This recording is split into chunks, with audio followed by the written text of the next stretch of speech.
was a laboratory agent for an airline, or as the industry calls it, a lav agent. The lav agent's job is to flush the laboratory system after an inbound aircraft arrives.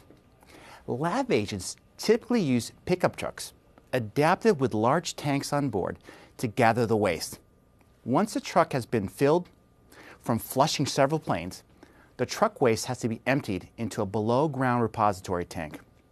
Yes, I know. It's not a glorious job, but someone has to do it. Here's the thing. 6 months prior, Peter had been laid off from an internationally well-recognized company. He had been a well-paid, bilingual corporate trainer for the company's North and Central American operations. So this job was definitely a step down.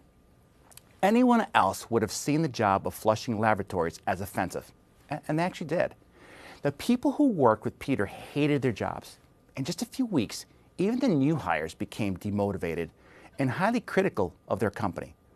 But Peter had a different way about him.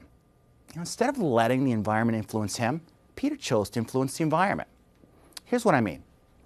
Each time the truck needed to be emptied, Peter would volunteer to do it and then invite some of his most negatively minded coworkers to join him in that drive to the repository.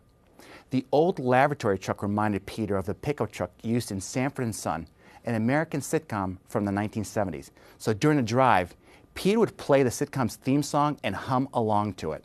In short time, this ritual became legendary and popular. Those who joined Peter would hum along.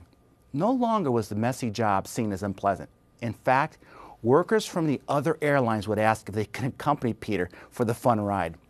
Peter had single-handedly changed 2 climates. As we know, not everything is going to go well for us at every point in our lives. There are going to be obstacles in our way and barriers to our creative climates. But those barriers shouldn't stop us from accomplishing our goal or doing our jobs well.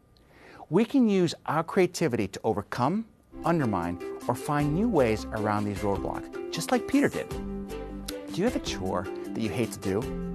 Pretend you've been nominated for an Oscar, and the way you perform that chore is the deciding factor on whether or not you'll win. Are you having trouble starting that history essay that's due tomorrow? Pretend you live in that time and write it from a first-person perspective. We all confront barriers, and we all have the potential to overcome them.